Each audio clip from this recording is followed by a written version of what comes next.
Hey guys. Tonight we're heading back to a time when kings didn't just wear crowns, they read constellations.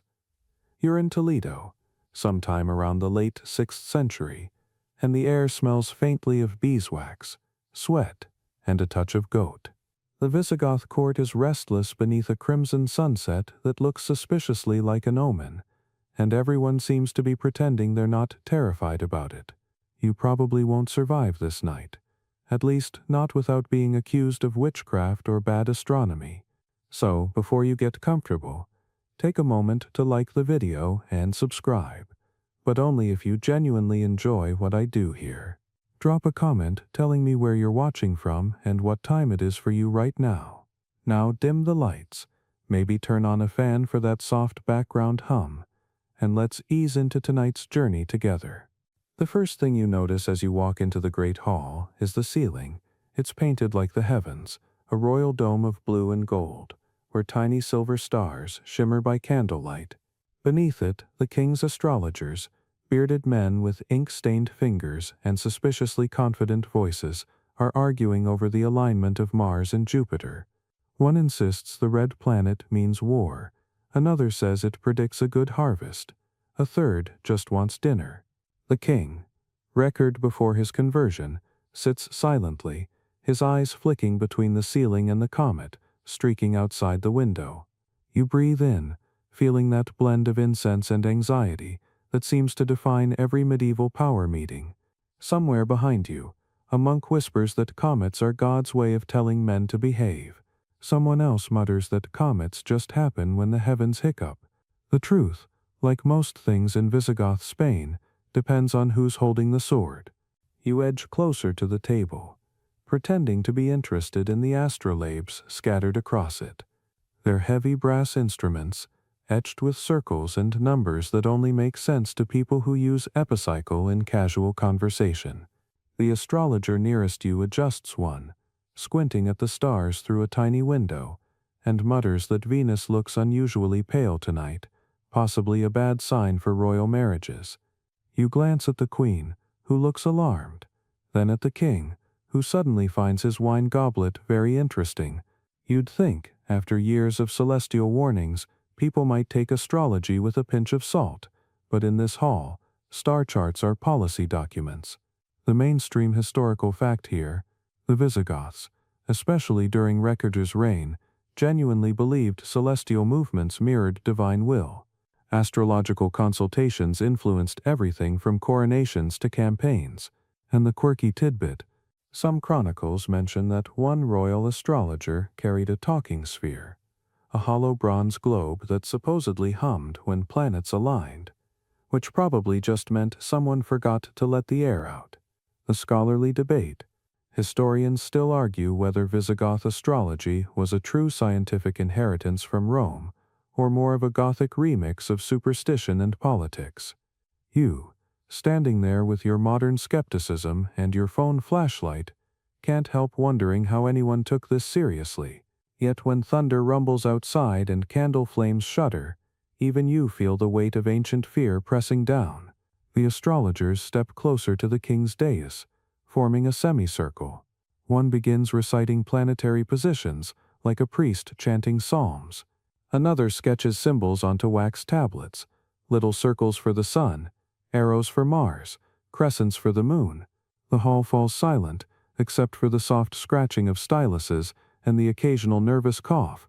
It feels less like a scientific consultation and more like a séance where everyone's hoping the stars pick a side. You catch the glint of gold thread in the tapestries, lions, swords, angels, and you imagine how fragile this world is, one bad omen away from panic. The king asks what the heavens demand. The astrologer with the longest beard clears his throat and says, "They ask for purity." The bishop smiles approvingly. The soldiers exchange looks that say, "Oh great, fasting again." You sense that purity probably means somebody's getting fired or executed. There's a moment where everyone's pretending to interpret this as divine guidance rather than political maneuvering. It's impressive theater, really. You lean against a column carved with vines and serpents, feeling the cold stone through your sleeve. Outside, the comet brightens, a smear of fire across the velvet sky. The astrologers murmur about whether it's a herald of disaster or rebirth. You recall reading somewhere that later chroniclers described this same comet as a fiery dragon that devoured the western stars. Probably just a poetic way of saying bright meteor, but you've got to admit it's catchy.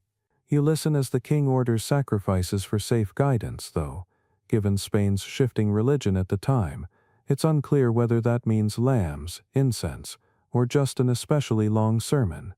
The court disperses slowly, like ink spreading through water. You follow a pair of astrologers down a corridor lined with mosaic saints. They're arguing about how to calculate retrograde motion, gesturing wildly with parchment rolls. One insists he can prove Mars moves backward by divine permission, while the other mutters that divine permission sounds like bad geometry. You smile. People haven't changed much. In the courtyard, a young scribe is charting the comet's path onto a sheet of vellum. You kneel beside him and notice his chart looks suspiciously symmetrical, clearly touched up for aesthetic reasons. He grins and says, "The king likes neat skies." You can't argue with that. Somewhere nearby, a musician plucks a lyre, its notes drifting through the cool air. You close your eyes for a moment, listening, feeling the pulse of this world. Half faith, half calculation. It's strangely comforting, knowing that even in an age where comets cause panic, people still want their charts to look pretty. The smell of olive oil lamps mixes with the faint scent of ink and metal, and you can almost hear the ticking of centuries between then and now. The court may fall, kingdoms may change, but someone somewhere will always be reading the stars for answers they already suspect. As you rise to leave, a sudden gust extinguishes half the courtyard lamps. The scribe gasps, the musicians stop, and you catch your reflection in a darkened window, half lit, half shadowed. For a moment, you understand the Visigoths perfectly. It isn't that they believed the heavens controlled them, it's that they needed the sky to make sense of everything else. And tonight, under that blood-red glow, you realize maybe they weren't so wrong. You wake the next morning to the sound of bells echoing over Toledo. Soft at first, then swelling until the whole city seems to breathe in rhythm with their chime. The night's comet has faded into a pale memory above the rooftops, but its whispers linger in every conversation. Servants speak of destiny. Soldiers speak of campaigns. Astrologers, well, they speak of everything, because they know the king is listening. You rub your eyes, stretch, and step into the courtyard where the sunlight glints off bronze astrolabes and the faintest scent of honeyed bread drifts from the kitchens. Someone is already sketching the sunrise on parchment, calling it research, though you suspect he just enjoys a good excuse to stand around. You walk toward the royal chambers, and as the great wooden doors open, you're greeted by the head astrologer himself, a man named Licinius. He looks like the kind of person who hasn't slept since Julius Caesar's calendar reform. His robe is embroidered with constellations, but badly. The stars of Orion seem to be moonlighting as a lopsided goat. "You again," he says, as if you've been haunting his dreams. The king requests his chart. You nod as though this is a normal Tuesday activity, and follow him inside. The chamber smells of parchment, beeswax, and ambition. Maps of the heavens line the walls, though some are upside down because north is a surprisingly flexible concept here. The king sits on a carved oak throne beneath a canopy embroidered with suns and lions, both slightly faded from incense smoke. He's holding a polished bronze disc the size of a dinner plate, an armillary sphere, and spinning it slowly, as though hoping it might reveal next week's political scandals. Licinius bows and begins his report. "Your Majesty," he says, "Mars has entered Capricorn, which favors discipline and conquest." The king raises an eyebrow, interested. However, Licinius continues, "Jupiter is ascending through Pisces, which warns of misplaced trust." The king frowns. "So, disciplined conquest, but don't trust anyone?" Licinius beams. "Precisely, my liege." You resist the urge to clap. Somewhere in the corner, Another astrologer scribbles notes for next time. Apparently, be vague enough to always be right is a timeless professional strategy. The mainstream historical fact here: Visigoth monarchs did rely on court astrologers and diviners, blending late Roman astrological methods with Christian interpretation. Records from the 7th century show kings timing decrees and diplomatic visits according to favorable planetary hours. A quirky tidbit: one preserved manuscript mentions a lunar census, where officials tried to match tax records to moon phases, reasoning that people born under waxing signs might owe more since they'd increase the treasury. The open scholarly debate: historians still argue whether these astrologers held real influence or merely served as elaborate mirrors for royal ego. An early version of confirmation bias dressed in star maps. The king gestures toward the open window, where the morning light falls on Toledo's rooftops. If Mars favors conquest, he muses, then should we march north? Licinius hesitates, eyes flicking between the sky and the king's sword. Perhaps, he says slowly, after the full moon. You notice the clever timing, plenty of room to change his mind later. The king nods, pleased with this blend of destiny and delay. Behind him, courtiers whisper, some in awe, others in irritation.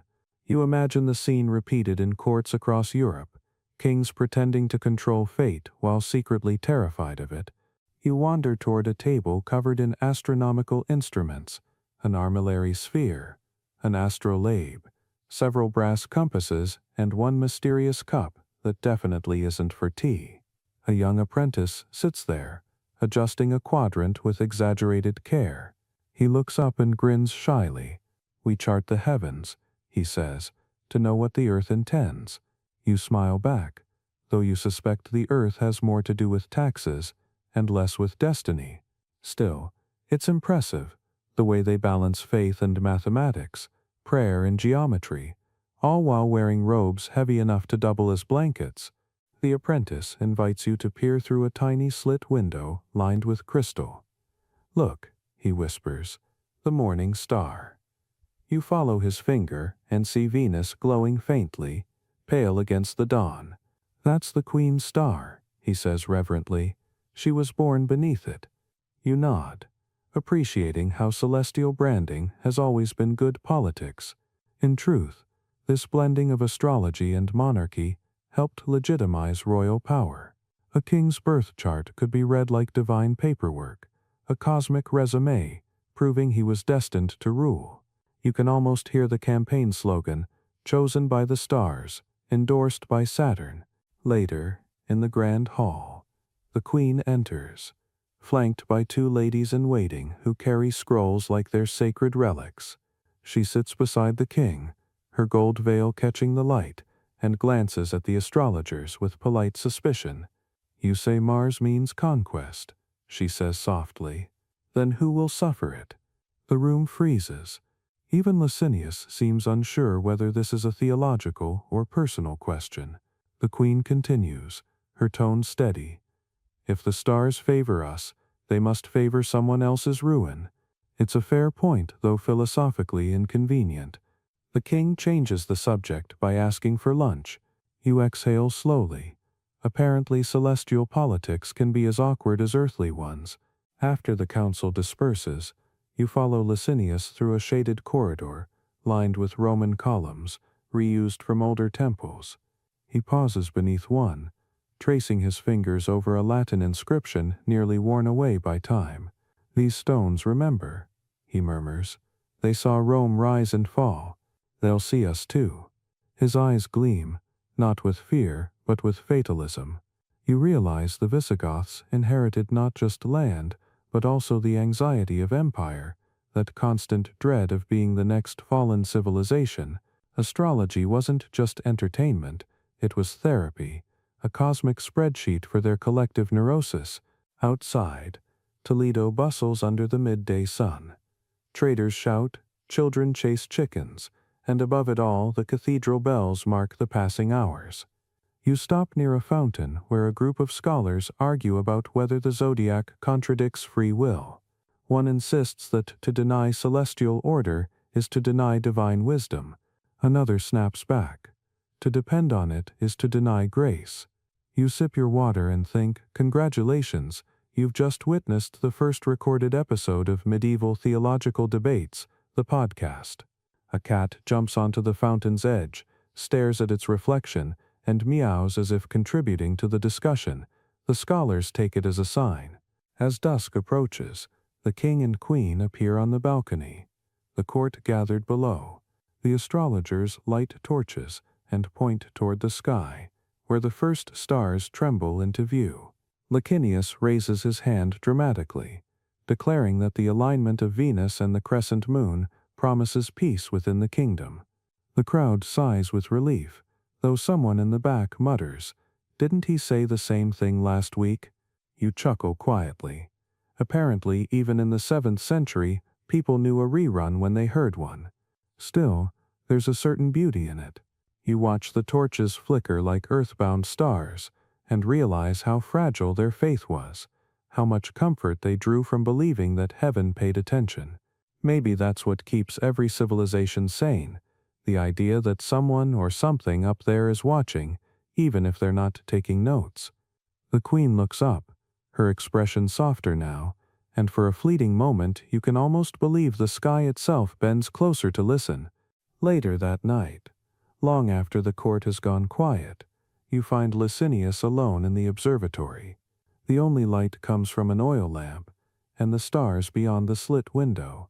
He's humming softly while marking new positions on a parchment chart. "You still awake?" you ask. He smiles without looking up.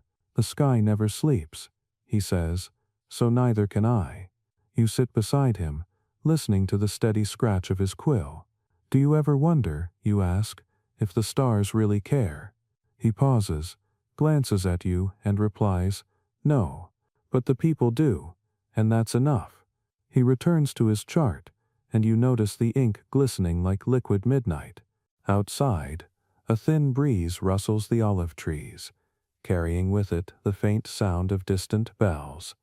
You look up, and for a heartbeat, the heavens seem alive, a shimmering tapestry stretched taut above the fragile world below. Somewhere in that infinite order, kings rise, kingdoms fall, and a few stubborn dreamers keep drawing circles in the dark, hoping that one of them will finally make sense. You wake to the toll of iron bells that seem to shake the morning mist from Toledo's hills, and before you even step outside, you can tell the city feels different.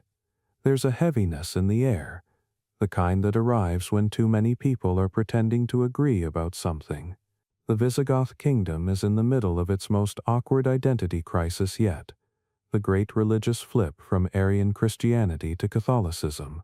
You yawn, stretch, and watch as the royal astrologers scurry through the corridors like anxious starlings, clutching scrolls of both theology and trigonometry. They've realized, to their horror, that half their old cosmic interpretations don't match the new church's doctrines. You pass a group of them in hushed argument, and one mutters, "If the stars proclaim divine order, and divine order has just changed, do we recalculate?" The other sighs, "No, we reinterpret." You can't help smiling. Medieval politics, it seems, is 90% creative labeling. You wander toward the palace courtyard, where King Record himself stands in full regalia before an audience of bishops, nobles, and enough incense smoke to qualify as climate manipulation. He's announcing his conversion to Catholicism, and while the clerics beam approvingly, you notice the astrologers standing in the shadows, near a pillar, whispering among themselves about whether Jupiter's recent conjunction with the sun could symbolize divine revelation or just an inconvenient sunburn. One of them, Licinius, yes, the same sleepless genius from before, scribbles furiously on parchment, muttering that the heavens must always have known this would happen. "We just misread the signs earlier," he says. You think that sounds familiar, like every bad weather forecast ever. The mainstream historical fact here. Ricard I did indeed convert to Catholicism in 587 CE, ending decades of religious tension between Arian Visigoths and their Catholic subjects. His conversion unified the kingdom under the Catholic Church, but also sent scholars scrambling to align old pagan and Aryan cosmology with Orthodox theology. The quirky tidbit: some contemporary clerics actually baptized astrological charts, sprinkling holy water on them to purify mathematical tables tainted by pagan origins.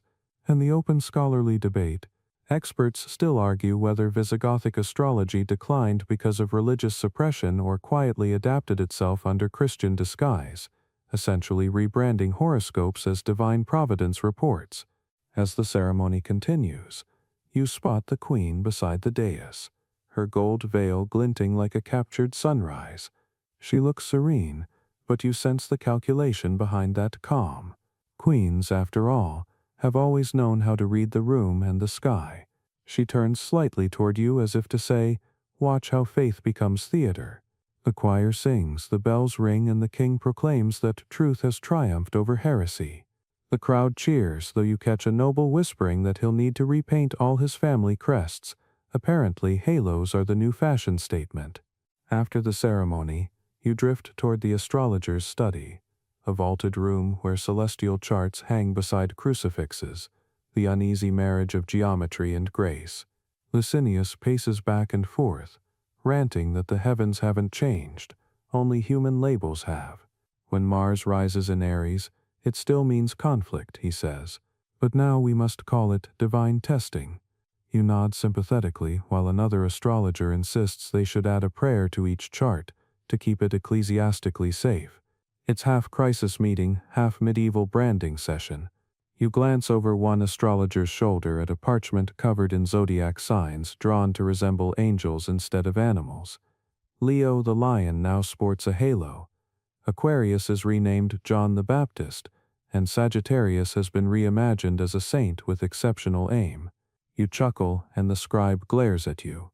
"Mock if you wish," he says, "but adaptation is survival." Outside, Toledo's streets hum with rumors. Bakers gossip about whether the Pope personally reads horoscopes, while smiths debate if iron amulets still count as pagan protection. You pass a vendor selling Christianized talismans, tiny crosses etched with zodiac symbols and labeled "Blessed under Capricorn." You almost buy one, just for the irony. The afternoon sun hits the rooftops, and the city glows like an icon in gold leaf. You wander past a fresco being repainted, where once the goddess Fortuna held her wheel, now an archangel stands, holding what looks suspiciously like the same wheel but renamed the Sphere of Providence.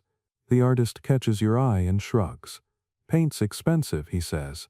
As dusk falls, you climb to the palace observatory.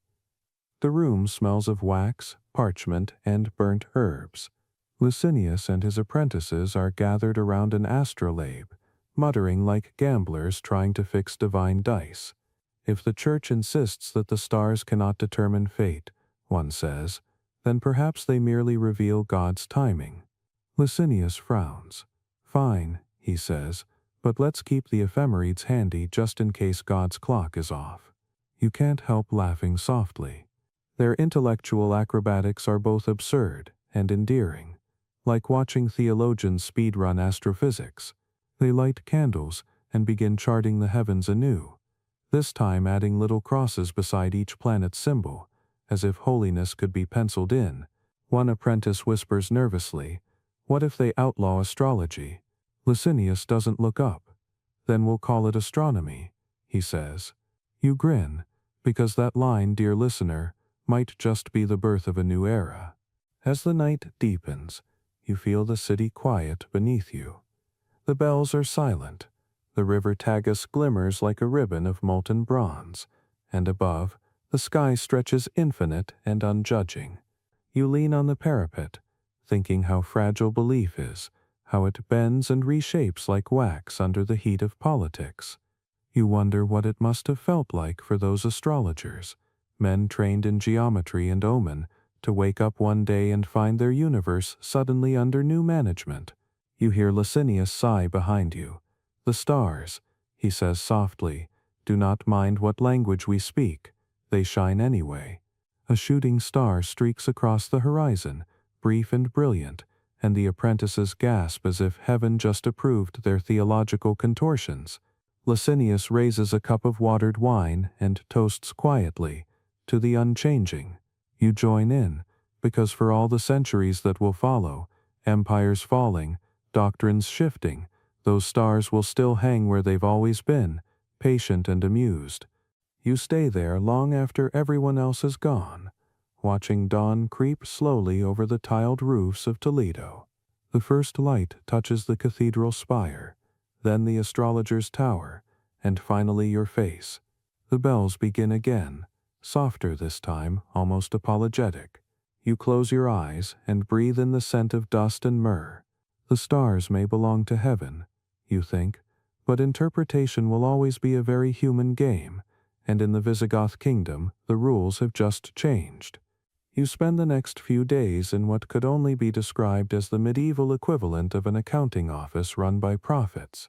The royal astrologers have taken over an entire wing of the palace to create what they proudly call the celestial ledger, a vast record of every birth, death, storm, plague, and dream that coincided with any notable wiggle in the sky. You walk in after breakfast, still chewing a date, and nearly trip over a pile of parchment taller than an apprentice. Inside it smells like ink, old paper, and candle soot, the holy trinity of bureaucracy. There are at least a dozen clerks, each hunched over tables, muttering dates and planetary symbols while scratching notes with quills that sound like angry insects. You pause near one monk, who's trying to align a birth chart with the phases of the moon, except his moon chart is upside down. When you point this out gently, he sighs, flips it over, and says, "Ah yes, divine revelation." You realize the stars may not be the only things spinning tonight. Licinius, still sleepless but slightly more caffeinated, greets you with a smile that says, "Help or leave." He explains that the king has ordered every significant event in the realm to be recorded alongside the heavens' behavior, so future generations may understand divine cause and effect. You glance at the massive ledgers, some bound in calfskin, others literally stitched together with bits of rope, and think, this is either the first data science project or the longest horoscope subscription in history. Licinius waves a hand toward one section labeled Royal Omens and Minor Miracles. You skim an entry. A plague ceased in Narbonne after Saturn departed Aquarius. Next line. A donkey spoke during an eclipse. Verification pending. The mainstream historical fact here, Visigoth chroniclers did in fact blend celestial phenomena with historical record-keeping. Many annals, such as the Chronicle of John of Biclar, listed comets, eclipses, and planetary alignments as causal events, not coincidences. The quirky tidbit, some monks genuinely maintained what they called Liber Calistis Racenis, a book of heavenly accounting, where the margins included doodles of zodiac beasts settling debts. And the scholarly debate? Historians still disagree whether this obsession represented proto-astronomical curiosity or merely a divine audit trail for nervous monarchs. You take a seat beside a young scribe who is charting deaths from a recent fever outbreak. He explains that they're trying to determine if Mars in retrograde correlates with mortality spikes. So far, he says, the data is inconclusive, but very poetic. You peer at his chart and notice that every death has been given its own planetary sigil. You know, you say, this might just reflect population density. He looks horrified. Blasphemy, he whispers. Density has no soul. You smile and let him get back to his cosmic epidemiology. In the corner, two astrologers are comparing notes about last season's flood. One insists it was due to lunar pull and divine correction. The other blames poor irrigation. Their debate escalates until Licinius intervenes by assigning them both to calculate the next eclipse, essentially medieval detention. You glance at their table and see that they've decorated their parchment margins with miniature suns wearing faces that look perpetually unimpressed. It's comforting, in a way, to realize even ancient scholars doodled when bored. As noon passes, the air grows thick with the smell of melting wax. A messenger bursts in with news. Lightning struck a church bell tower outside Toledo. Everyone freezes. Licinius immediately orders a new entry: divine rebuke for unrecorded sins or insufficient candle supply. You ask whether they plan to inspect the damage before concluding. Why? Licinius says, "The heavens have spoken." You bite your tongue and watch as they cross-reference the lightning with a table of celestial tempers, where Jupiter represents noble wrath and Saturn chronic depression. Someone writes Jupiter active, and the case is closed. But between the madness, you sense something remarkable. These people, half priests, half scientists, are genuinely trying to impose order on chaos. Their charts are messy, yes, but the intention behind them is profoundly human: to make life predictable, to reassure kings and peasants alike that nothing happens without reason. You run your finger along one parchment listing solar eclipses from the last century, and next to one entry eclipse during reign of Theudas, resulting in poor harvest, someone has scrawled in faint ink, or maybe just drought. A small note of skepticism, left like a time capsule of honesty.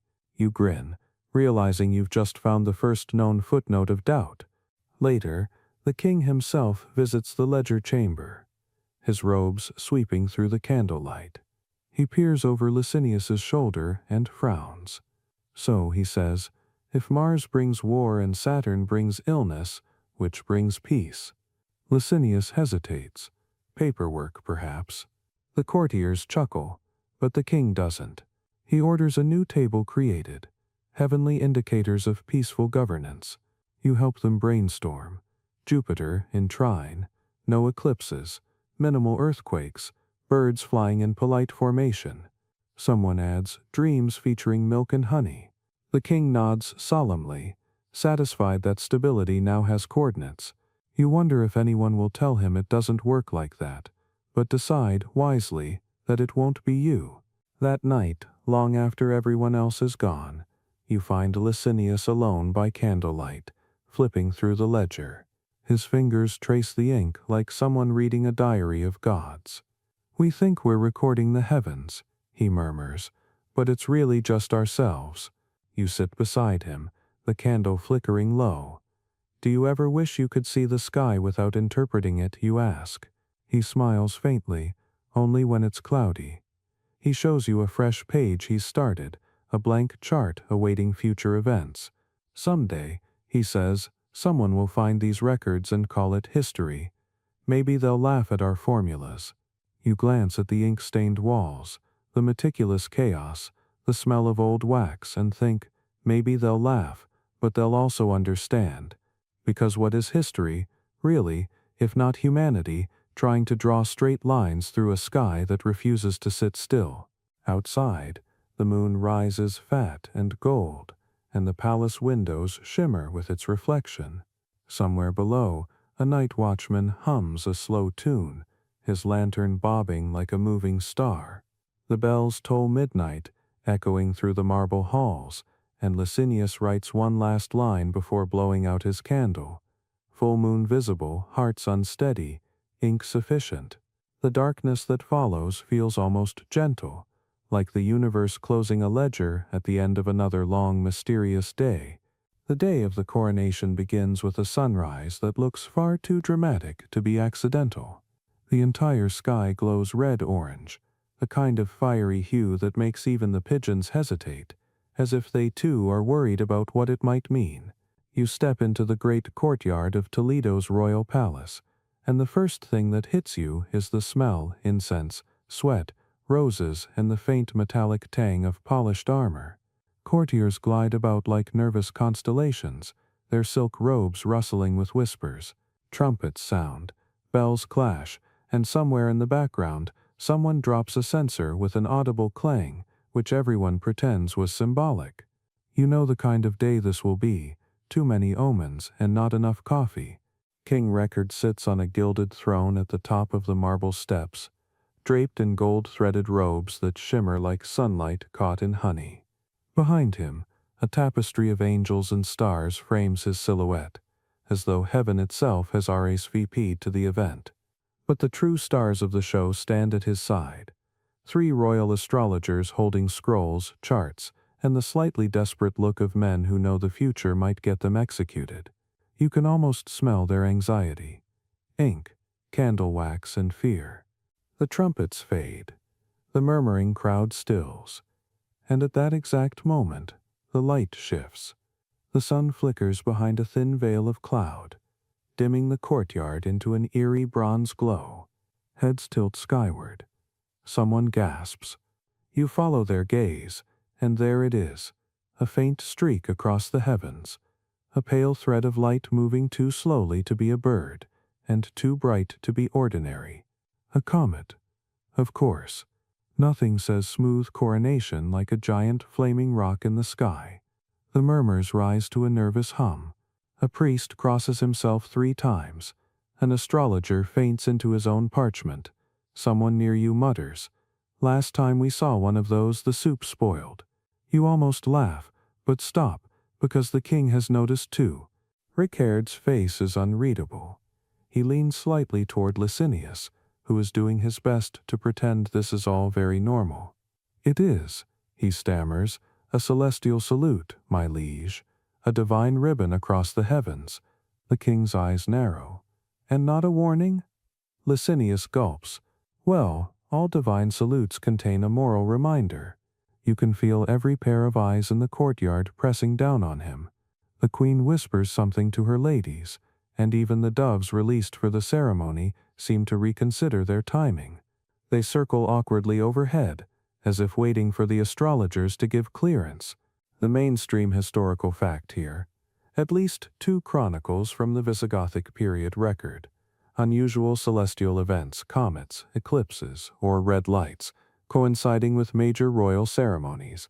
Medieval witnesses often linked them to divine approval or condemnation, depending on how the following year went. The quirky tidbit: one 7th century scribe described a coronation comet as a fiery hair upon the sky's brow, combed by angels but smelling faintly of sulfur. And the scholarly debate. Historians still argue whether such records describe true astronomical events or were inserted later to give politics a cosmic spin, a medieval form of retroactive marketing. As the priests begin chanting, Licinius and his fellow astrologers retreat to the edge of the dais, whispering furiously. You move closer to overhear. "If it's heading west," one says, "it favors continuity. If it's heading east," says another, "it warns of betrayal."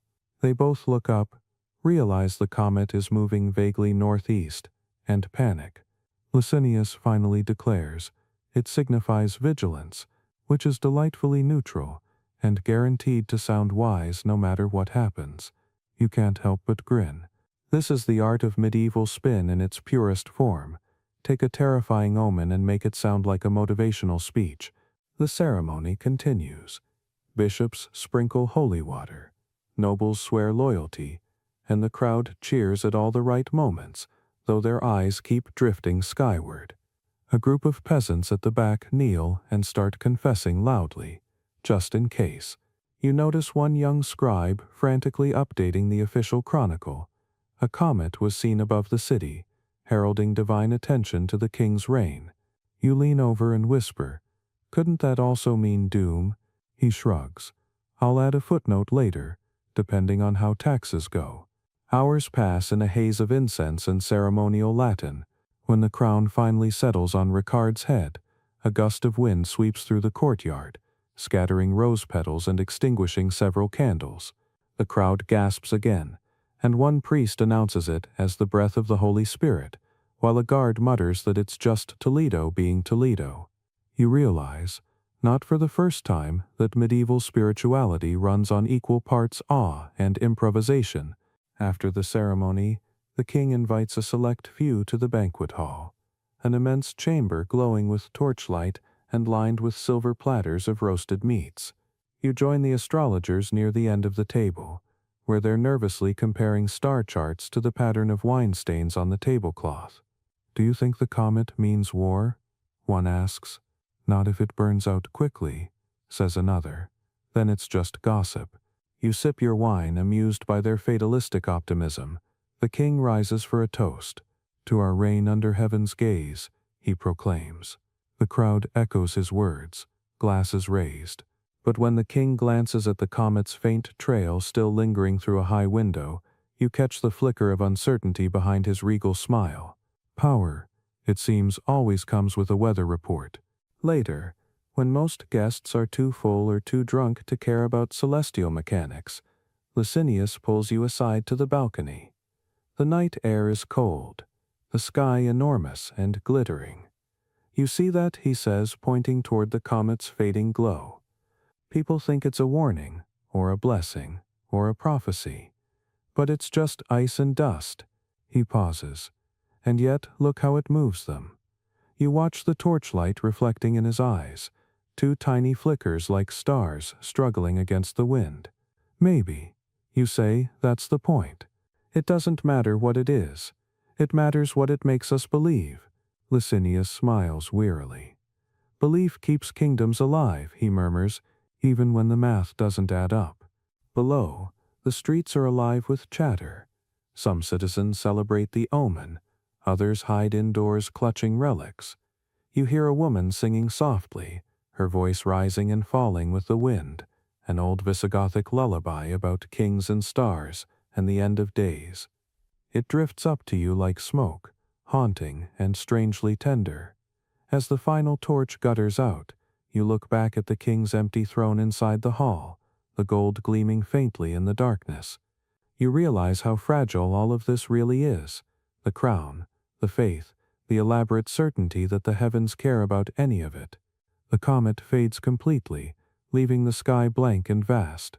For a heartbeat, you almost wish it would return, just so everyone could stop pretending they understood. But it doesn't. The stars remain silent, glittering in their eternal indifference, while below men keep inventing reasons to feel noticed. You wake to a morning that feels off too quiet, too pale, as though the sun itself is holding its breath. In the palace courtyard, pigeons flutter in restless circles, and the guards keep glancing upward, instead of watching the gates. You already know what's coming, because half of Toledo has been whispering about it for weeks, an eclipse. The astrologers are ecstatic, the priests are panicking, and the king has ordered extra guards at the observatory, which is the medieval version of turn it off and on again. You make your way there slowly, boots clicking against marble floors that shimmer faintly in the dim, uncertain light. When you arrive, Licinius and his apprentices are huddled over their instruments, arranging polished discs and smoked glass lenses. Today, he says, the heavens will blink. He's grinning, but it's the grin of a man who's memorized 6 different explanations in case someone dies later. Outside, the city feels like it's waiting for a verdict. Bakers stop kneading. Merchants forget to haggle. Even cats sit still in doorways with narrowed eyes. From the balcony you can see the sun beginning to dim, the light softening to an amber haze. Is it normal, you ask Licinius, for everything to look like bad wine? He doesn't answer. He's too busy checking his charts. It's entering Leo, he murmurs, which rules pride, authority, and... He stops. You raise an eyebrow. And what? He sighs. Betrayal. You stare at him, then at the palace towers gleaming in half-light. That's specific. He nods grimly. That's politics. By noon, the eclipse is total. Darkness pours over the city like ink spilled from heaven. The crowd in the plaza gasps.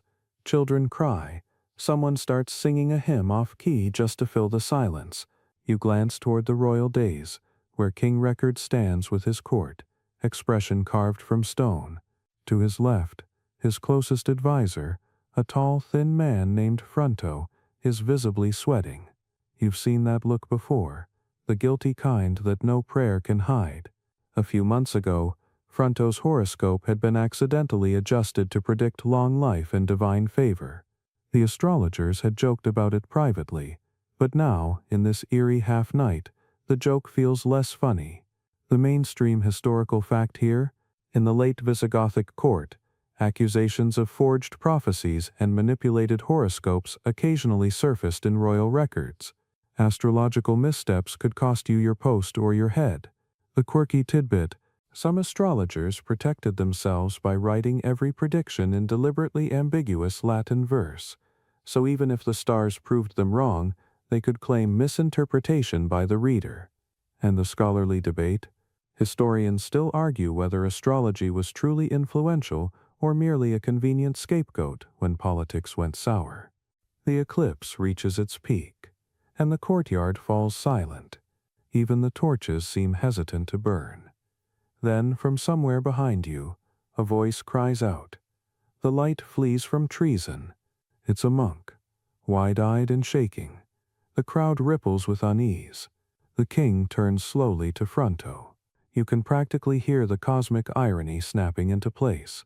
Licinius leans toward you and mutters, I hate being right. Within minutes, guards step forward. Fronto protests, shouting that he's innocent, that the stars have been misread, that his charts were blessed by the bishop himself. It's all very dramatic, until someone remembers the bishop's been dead for 2 years. The king signals for silence. Bring me his scrolls, he commands. A trembling apprentice hurries forward with Fronto's notes, meticulous, elegant, and full of celestial nonsense. Licinius flips through them, frowning. These alignments, he says quietly, are impossible. He looks up. You placed Jupiter in Libra on the feast of St. Ildefonsus. Fronto nods rapidly. A favorable omen, my lord. Except, Licinius continues, Jupiter was nowhere near Libra that night. You forged the sky. Gasps ripple through the crowd. The king's face darkens. Then heaven itself accuses you. The irony is delicious if terrifying. The guards drag Fronto away as the first sliver of sunlight returns. The crowd cheers softly, relieved that cosmic balance has apparently been restored through a public arrest. Licinius exhales like a man who's just dodged divine lightning. You, however, can't shake the thought that somewhere up there, the stars are laughing at how seriously everyone takes their coincidences. As the light returns, the air feels brittle, like glass after a storm. You walk with Licinius to the observatory roof. Below, Toledo glows again. Unevenly, nervously, its rooftops shimmering in sunlight that now feels like a fragile privilege. So, you say, one bad chart and you're a traitor. Licinius shrugs. In this world, everything is a chart. You just have to decide who's reading it. He rolls up the forged parchment, his hands steady but his voice soft. Fronto wasn't the first. He won't be the last. Later that evening, a formal inquiry convenes in the Hall of Judgment, and you attend out of morbid curiosity. The walls are draped in black, as though the eclipse still lingers inside.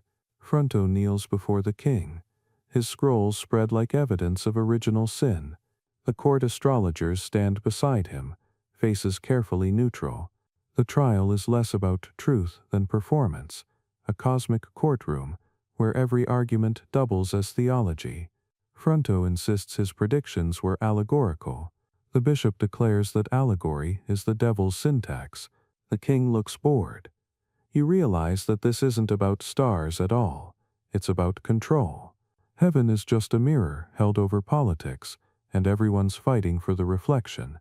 When the sentence finally comes, banishment rather than death, you exhale. Fronto collapses in relief, though you suspect exile in this century isn't exactly a retirement plan. As the guards lead him away, Licinius murmurs, he should have blamed Mercury retrograde. You laugh, then immediately feel guilty. Humor is rebellion here. That night, the palace hosts a subdued feast. The king, restless, keeps glancing toward the high windows where the moon has returned to its usual harmless glow. Perhaps, he says softly to the queen, we should outlaw astrology altogether. The queen smiles faintly. And what would we consult instead? Common sense. The king chuckles despite himself. Touché. Licinius, overhearing this, nearly chokes on his wine. You leave early, stepping into the cool night air. The sky above Toledo is clear, sharp, and innocent-looking, as if nothing had happened. You walk through the silent streets, your footsteps echoing against stone. Somewhere a child points upward and asks her mother why the moon hides sometimes. Because it gets tired, the mother answers. You think that's as good an explanation as any. At the edge of the plaza, you pause to look back at the palace. A thin plume of smoke rises from a chimney, curling like a fading omen. You imagine Fronto somewhere far away, staring at the same sky, still wondering whether the heavens betrayed him or merely reflected his own deceit. The bells toll midnight, slow and deliberate. You smile to yourself, whispering, "The stars don't lie, but people do." Then you pull your cloak tighter and keep walking as the city exhales, at last, under a moon that no longer judges. The next morning, you wake to a smell that can only mean one thing: alchemy. Not the clean, polished scent of holy incense or the faintly floral aroma of beeswax candles, but that unforgettable mixture of sulfur, oil, and regret that clings to every workshop where someone is convinced they're about to reinvent the universe. Down in the lower vaults of the Toledo Palace, the king's personal alchemists and astrologers have been given permission to pursue celestial correspondence, which is a polite way of saying boil suspicious liquids until something explodes. You make your way through a narrow spiral staircase and enter their world, a cavernous chamber flickering with torchlight, walls lined with jars of strange powders and metals, each labeled in handwriting that's either Latin or a cry for help. The floor is covered in chalk circles and star diagrams that look less like science and more like a toddler's dream of geometry. And right in the middle of it all stands Licinius, wearing what can only be described as a robe that lost an argument with a glitter factory. You're just in time," he says, gesturing to a table covered in parchment and bones. "We're trying to prove that the metals of Earth reflect the planets of heaven." You look at the mess, bowls of mercury, fragments of copper, and yes, an entire goat skull with little gold dots painted across its forehead, and decide to just go with it. "So, chemistry, you ask? Cosmic metallurgy?" Licinius corrects. "A harmony between the spheres and the ores." You nod solemnly, though you're pretty sure he just invented that phrase on the spot. His apprentices bustle around, weighing powders, adjusting sand timers, and whispering prayers to saints who almost certainly didn't approve of goat skulls. The mainstream historical fact here: early medieval scholars often mixed astrology with alchemy, believing each planet governed specific metals: gold for the sun, silver for the moon, copper for Venus, and so on. This celestial metallurgy inspired later medieval experiments that eventually led to real chemical discoveries. The quirky tidbit: some Visigothic records mention goat bones or skulls used as earthly stand-ins for the moon's reflective qualities, because goats were thought to sleep standing up and thus symbolized vigilance, though mostly they symbolized bad decisions. The scholarly debate: historians still argue whether these alchemical pursuits were genuine proto-science or just well-funded medieval improv with explosions. Licinius waves you over to watch a demonstration. 2 apprentices are heating a lump of lead in a small crucible, while chanting in Latin that sounds suspiciously like a recipe gone wrong. As the metal begins to melt, they sprinkle in solar dust, ground gold leaf, worth about 3 peasant lifetimes, and then cover it with powdered quartz. The crucible hisses, sputters, and emits a small puff of purple smoke that makes everyone step back. Did it work, you ask? Licinius squints at the molten lump. Define Nork. When the smoke clears, the lid is exactly as lid-like as before, but the apprentices still applaud. You can't help but smile. The optimism here could power an empire. Later, as the experiment continues, you wander around the room. One table holds a series of glass flasks filled with shimmering liquids, labeled Sol, Luna, Venus, and inexplicably migraine remedy. Another has a collection of metal filings organized by color. In the corner, an old monk with a magnifying lens studies the movement of bubbles in a vial, as though they're angels performing miracles. You ask him what he's doing, and without looking up he says, "Observing the temperament of the sun." You blink. And what's its temperament today? Agitated, he replies gravely. You step away slowly, just in case. At midday, Licinius invites you to the adjacent chamber, what he calls the Hall of Correspondences. The walls are covered with massive charts, linking every part of the human body to stars, elements, and metals. There's an entire section labeled liver, governed by Jupiter, prone to melancholy during eclipses.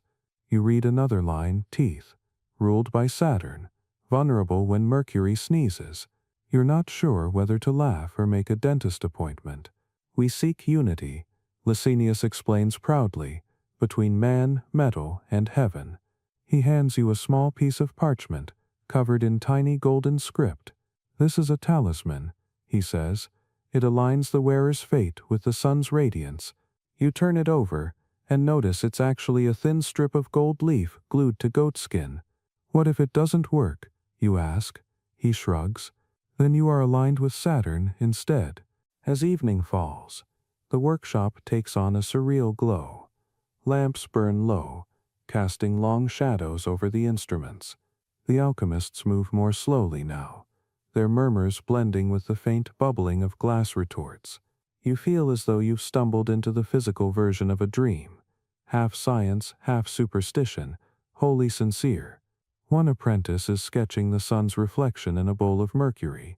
Another is grinding lapis lazuli to invoke Jupiter's patience. Every action feels sacred, even when it's nonsense. You watch as Licinius adds another line to his notes. Gold resists corruption, as should kings. He underlines it twice. You realize these experiments are less about elements and more about ideals. They're trying to make virtue tangible, to melt purity into metal. A sudden clang startles everyone. One of the crucibles cracks, spilling molten lead onto the table. Shouts, panic, and a very unholy word echo through the room.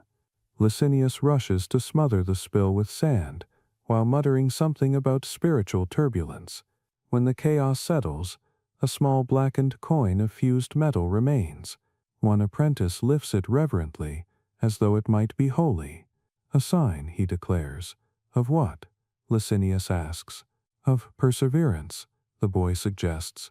Good enough, Licinius sighs, wiping his brow. You step outside for air, your head spinning from the fumes and philosophy. The courtyard is quiet, the sky deep indigo, the first stars blinking awake. You look down at your hands and realize you're dusted with fine gold powder, shimmering faintly in the torchlight. For a moment, you laugh. Part awe, part absurdity. Humanity, you think, will always do this. Grind the earth's bones to touch the stars. Licinius joins you, leaning against the stone balustrade. We failed again, he admits, smiling faintly. But every failure tells us something new. You ask what he's learned tonight. He looks at the glowing sky. That gold doesn't need to be made. It needs to be understood. His voice softens. Maybe wisdom works the same way. You nod, and for once, neither of you tries to explain it further. The night hums softly with cicadas. The torches flicker in rhythm. And somewhere deep in the vaults, the last crucible cools in silence, still believing it can hold the sun.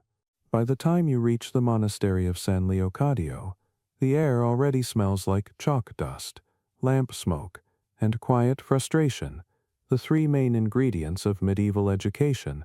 It's perched on a hill overlooking Toledo, a sturdy complex of stone cloisters and tiled roofs gleaming under the mid-morning sun.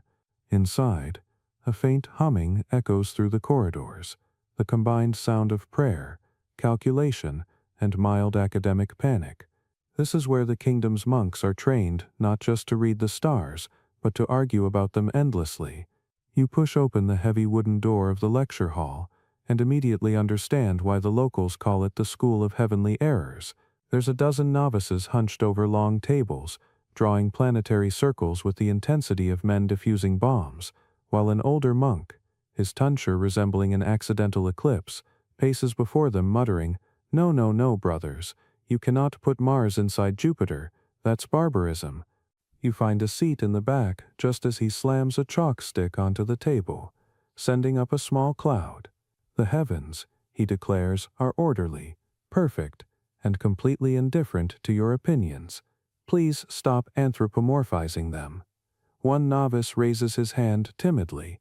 Brother Isidorus, he says, if the heavens are perfect, why does Saturn always seem to go backward? The teacher sighs deeply, pinching the bridge of his nose. It only appears to go backward, Brother Alaric. Retrograde motion is an illusion. Alaric nods. An illusion sent by God. Another groan. An optical one. You suppress a laugh as the monks begin arguing about whether illusions can be divine. It's like watching a theological debate hosted by an astronomy club. The mainstream historical fact here. The 7th century Visigothic scholars, especially Isidore of Seville and his disciples, did attempt to rationalize Greek astronomy within a Christian worldview, creating early educational texts that bridged theology and science. The quirky tidbit: some monasteries actually used spinning planet wheels, wooden discs with painted constellations, to teach orbital patterns, though most broke quickly because monks kept overspinning Mars for effect. The scholarly debate. Modern historians still dispute whether this synthesis represented true intellectual progress or just a temporary truce between curiosity and dogma, a sort of celestial ceasefire signed in Latin ink. Brother Isidorus turns back to the blackboard and begins sketching what looks like an interlocking chain of circles. These, he says, tapping the chalk, are epicycles, little orbits within orbits. The Greeks made them to explain retrograde motion, but they also gave us headaches. He squints at the drawing, realizes he's drawn one too many circles, and mutters, "Heaven help me, I've lost Venus again." The novices exchange knowing smiles. Apparently this happens often. You can't help admiring them, the way they wrestle with invisible forces using only quills, geometry, and faith. You wonder if any of them ever dare to step outside at night, look up and admit that none of it quite fits. At midday, the lesson moves outdoors. The monks carry their parchment charts into the courtyard, where sunlight spills over marble benches and olive trees hum with bees. One group lines up sundials, another checks water clocks, while a third tries to measure shadows against the monastery wall. It's an impressive display of organized confusion. Brother Alaric proudly shows you a wax tablet covered in numbers. "We've calculated the length of the solar year," he announces. "According to our latest method, it's 366 days. You tilt your head. "Are you sure?" He grins. "Almost." You nod encouragingly. Progress is progress, even when it's wrong. Licinius arrives in the afternoon, his robes dusted with travel and irony. He's been invited to lecture on practical astrology for ecclesiastical contexts, which, as you suspect, is monk speak for tell us what we can still get away with. He begins by setting an astrolabe on the table and saying, "Brothers, imagine this as both a clock and a compass, but one that only works if you believe hard enough." The monks lean in, fascinated. He demonstrates how to align the instrument with the pole star, then how to read planetary angles. One novice squints. "So if Jupiter rises when we pray for rain, that means," Licinius smiles gently, "it means you prayed under the right star, or at least a symmetrical one." The room erupts in delighted murmurs, the kind scholars make when someone tells them heresy, but makes it sound elegant.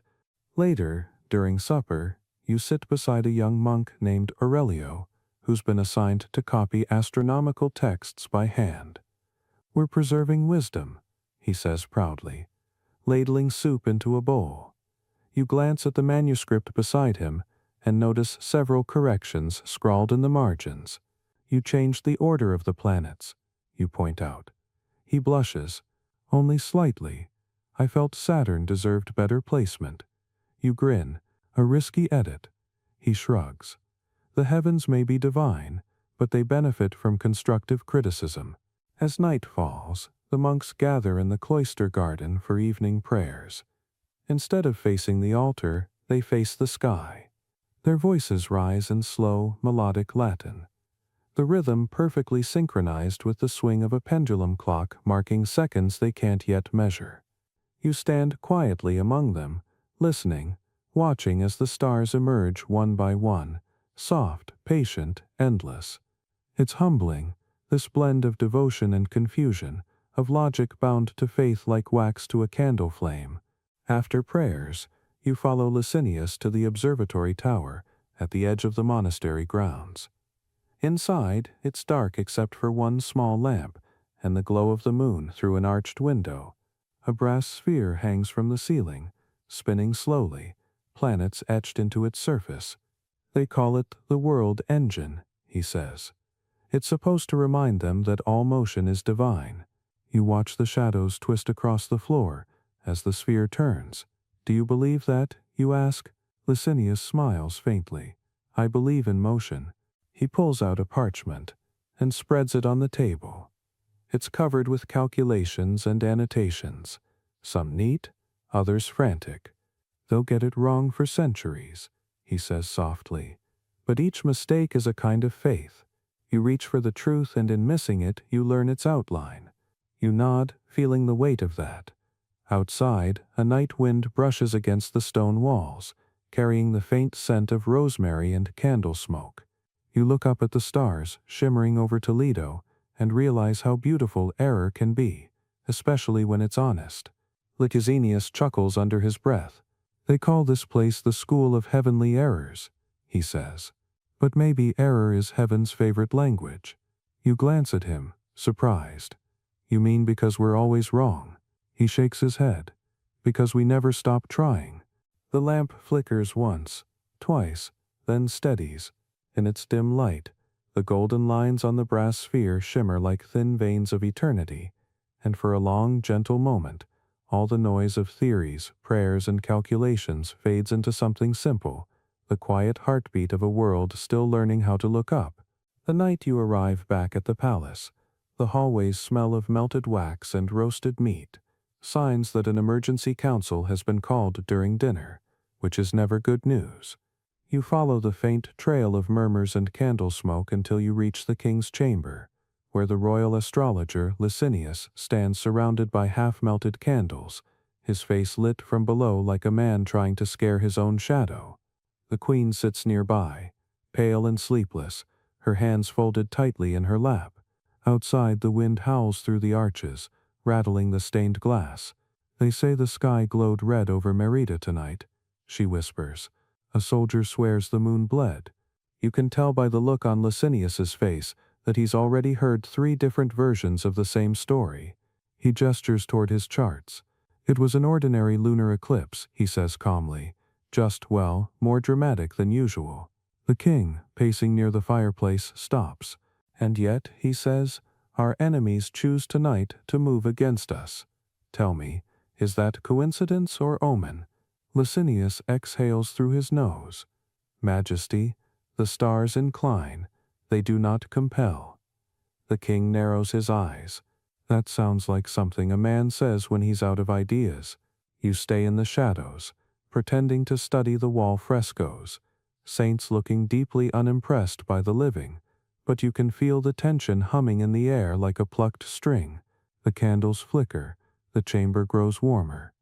Then the queen, soft-voiced but sharp-eyed, turns to Licinius. Tell him what you saw earlier, she says. Licinius hesitates, glancing between them. It was only a draft in the charts, he begins. A minor conjunction, Venus aligning with Mars as the moon wanes. It suggests conflict disguised as affection. The queen tilts her head. And if that conflict reaches us, his silence is answer enough.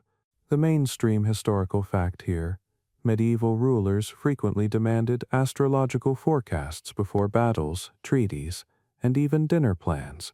Chronicles describe these candlelit sessions where scholars consulted the stars while courtiers pretended not to panic. The quirky tidbit, some astrologers deliberately used dripping candle wax to divine outcomes, the shape of the cooled wax supposedly revealing hidden truths, though in practice it just ruined tables. The scholarly debate. Historians still argue whether these rituals were sincere spiritual exercises or convenient performances to justify decisions already made. The king signals to a servant, who brings forward a bronze bowl filled with water. "Then prove it," he says. "Read the reflection." Licinius sighs, picks up one of the candles and holds it over the bowl. The flame trembles, mirrored in the water as he mutters a string of half-remembered Latin that sounds equal parts blessing and apology. The light ripples, and for a moment the reflection seems to twist, a simple trick of shadow, or maybe something more. A distant fire, Licinius says softly. Not ours yet, but coming closer. The queen's fingers tighten on her rosary. The king waves a hand. Then we ride at dawn. When the chamber clears, you linger behind. The queen turns to Licinius, voice low. "Tell me truly, was that an omen, or just fear?" He hesitates. "Fear," he admits. "But fear has excellent timing." She almost smiles. "Then perhaps fear is divine after all." You leave them there, surrounded by the wavering light, the air thick with melted wax and secrets. Later that night you find Licinius alone in the observatory, staring at the moon through a narrow slit window. The room is cold, the air sharp enough to taste. He doesn't look up when you enter. "Do you ever think," you ask, "that maybe they only believe us because they need someone to blame when heaven stays quiet?" He chuckles softly. "Of course. That's why we light so many candles. It makes the silence look intentional." He gestures to the stacks of charts around him. "Still, I wonder sometimes if these patterns are real, or if we're just describing our own moods in the sky." You sit beside him, watching as the clouds shift across the moon's face. "What if you stopped reading the stars?" you ask. He smiles faintly. "And do what? Sleep? The stars would only bother me in dreams." You both fall silent for a while. The wind moans through the tower stones like a tired ghost. Somewhere below, a guard's lantern flickers. A sudden knock interrupts the quiet. A young page bursts in, breathless. "A messenger from the south," he says. "They've taken Corduba." Licinius closes his eyes for a moment, then looks back out the window. "So the fire wasn't ours," he murmurs, "but it burns near enough." The page shifts uncomfortably. "The king wishes you to prepare a new chart, sir, one that ensures victory." Licinius laughs without humor. "Ah yes, a custom order from Providence itself." He waves the boy away and turns to you. "Do you know the trick to prophecy?" he asks. "You tell them what they already fear. That way when it happens, they'll call you wise." Hours later, the palace sleeps. You wander through the empty halls. The stone cold beneath your feet. The candles have burned down to stubs, wax pooling like miniature lakes of gold on the tables. In the corner of one hall, you spot a parchment left behind, a rough sketch of constellations, half smeared by ink. Scrawled beneath it in Licinius's hand are two words, "Not yet." You slip it into your pocket without thinking. Outside, the night feels electric, silent but watchful. The city below glimmers faintly, its rooftops silvered by moonlight. You think of the queen's question, of fear and divinity, of how easily humans mistake one for the other. A gust of wind snuffs the nearest torch, and for a heartbeat the darkness feels complete, unbroken. Then the moon reappears, pale and steady, and you understand, prophecy is never about the stars, it's about surviving the spaces between them. You head back inside as the first light of dawn seeps through the eastern windows. The candles gutter out, one by one, leaving behind trails of smoke that twist upward like faint prayers. Somewhere in the palace, a bell tolls. The king will ride to war. The astrologers will rewrite the heavens to justify it, and history oblivious, patient, and full of errors, will record it all as destiny. You wake to the sound of drums, not the ceremonial kind that echo through Toledo on feast days, but the uneven, urgent rhythm of soldiers gathering before dawn. When you step into the courtyard, the air is thick with iron and unease. chainmail glinting faintly in the half-light, banners rippling like tired lungs. The king's campaign has begun, and it smells suspiciously like a horoscope coming true. Mars has risen in Scorpio, the astrologers said, a sign of conflict, courage, and reckless decisions disguised as divine necessity. You remember Licinius muttering last night that this alignment always ends in someone losing their head, usually the one giving orders. You find him now near the stables, clutching a rolled parchment and looking like a man trying to convince himself that science is just optimism with better handwriting. Do you think it's really Mars? You ask. Licinius doesn't look up. Oh, it's Mars, he says, and he's in a foul mood. He gestures toward the eastern sky, where the red planet still burns faintly in the haze, a stubborn ember refusing to fade. The king wants reassurance, he continues, so I told him Mars supports his cause. You tilt your head. Does it? He sighs. Mars supports whoever sharpens their swords first. As the army sets out, the city walls hum with rumors. Some whisper that the king's rebellion will unite the realm.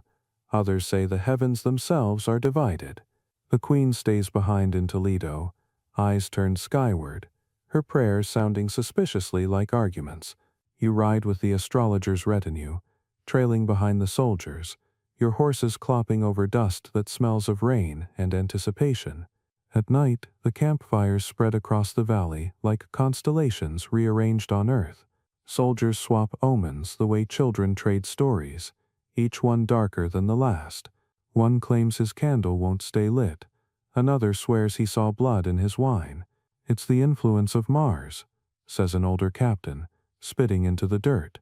He's testing our resolve. A younger soldier laughs nervously. Or our aim. The mainstream historical fact here, several Visigothic uprisings and palace coups coincided with celestial events, recorded in chronicles as wars foretold by the red planet. Mars's reputation as the god of conflict persisted into early Christian Spain, blending pagan and biblical symbolism into one messy theology of violence. The quirky tidbit, soldiers sometimes carried tiny red stones, garnets, or jasper, believing they absorbed Mars's power and prevented bleeding. The scholarly debate. Historians still disagree whether these alignments influenced actual strategy or simply provided poetic excuses for political blunders later rewritten as destiny. By the third night, the rebellion feels less like a campaign and more like an omen marching in circles. The king's generals argue over maps illuminated by flickering lanterns, their shadows dancing across the parchment like fighting crows. Licinius sits apart, sketching planetary positions onto the dirt with a stick. Mars rising, he murmurs. Jupiter descending. No one wins this alignment. You crouch beside him. Then why tell the king it's favorable? He shrugs. Because truth only matters when it's convenient. Tonight it's not. He glances up. Besides, Mars doesn't care who wins. He just wants movement. At dawn, the army finally clashes with a rival noble's forces near the Tagus. You stay behind the front lines, close enough to hear the chaos, but far enough to pretend this is an academic exercise. Dust clouds rise like burning incense, and the clang of swords merges with the thunder of hooves. Licinius stands beside you, trembling, his eyes fixed not on the battlefield but on the sky. It's happening, he whispers. You follow his gaze. The sun has dimmed slightly behind a red haze. Dust, smoke, maybe divine sarcasm. They'll call it a blood sun, he says, and write sermons about it for decades. He's right, of course. Humans never miss a chance to give the weather a moral. The battle is quick and brutal. When it ends, the king's army holds the field. Though victory looks suspiciously like exhaustion. The dead are laid out in rows that resemble disturbingly the very star maps Licinius draws. Heaven mirrors earth, he mutters half to himself. Or perhaps earth keeps copying heaven badly. You stand beside him, listening to the wind moan through the broken banners. Will he win the war, you ask? Licinius shakes his head slowly. He's already lost something more important, the illusion that the stars agree with him. That evening, Back in the royal tent, the king demands a new reading. His armor is still streaked with mud and blood, but his tone is calm, almost polite, the way people sound when they've started bargaining with fate. "Tell me," he says to Licinius, "what Mars demands now." Licinius hesitates, fingers hovering over the parchment. "Patience," he says finally. The king laughs.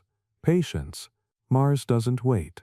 "No," Licinius replies softly, but sometimes he retreats to watch what men will destroy without him. After the council disperses, you find Licinius outside, washing his hands in a basin of cold water that reflects the moon like a silver coin. "You ever get tired of being right?" you ask. He chuckles dryly. "Only when it matters." He dries his hands on his sleeve and looks toward the dark horizon where the fires still burn. "Do you know why I study Mars?" he asks. Because he's honest. He doesn't pretend to be merciful. He burns, he cuts, he moves on. The rest of the heavens, Jupiter, Venus, they lie beautifully. But Mars tells the truth, and the truth is always red. The camp grows quiet. Somewhere a soldier hums a lullaby out of tune. The smell of smoke clings to everything. Hair, fabric, memory. You sit beside Licinius watching embers drift upward like small dying planets. "Will you tell the king the truth tomorrow?" you ask. He shakes his head. "Tomorrow I'll tell him what keeps him fighting." Prophecy isn't for truth, it's for endurance. You think about that long after he's gone to his tent. Hours later, you wake suddenly to shouts. The eastern horizon glows faintly. Mars again, stubborn and red, rising above the hills. For a second, you think it's dawn. Then you realize it's fire. The rival camp burns in the distance, smoke twisting upward in silent accusation. The king's men cheer. You watch silently, feeling both awe and unease. Licinius joins you, hair disheveled, eyes reflecting the flames. "And so," he says softly, "Mars is satisfied for another night." The wind shifts, carrying sparks that fade before they reach you. You look up and see the real Mars still gleaming coldly above the chaos, perfectly indifferent. It's almost funny how humans project their rage onto the stars, then worship their own reflection. You whisper a silent prayer, not to win, not to understand, but simply to outlast the pattern. As dawn finally breaks, washing the battlefield in pale gold, you realize that every age fights its own Martian rebellion, and every age swears the heavens were on its side. Weeks pass before you reach Seville, a city that breathes like an archive, slow, dusty, and too wise to care about visitors. The streets smell of parchment, olive oil, and river mist, and every alley seems to lead toward a cathedral or a library or both. "You've come chasing a rumor," Licinius whispered before you parted ways, "that in the vaults beneath the cathedral lies a collection of forbidden scrolls, star texts copied from the Greeks, the Arabs, maybe even something older. You're not sure whether to expect knowledge or damnation, but that's part of the fun." The sun dips low as you approach the great doors of the cathedral. The mosaics on the facade shimmer faintly in the light, saints with eyes that seem to follow you, judging your curiosity as only saints can. Inside, a monk greets you, thin, robed, and wearing an expression that suggests you're about to ask him to commit a minor sin. "The library is closed after Vespers," he says before you've even opened your mouth. You smile politely.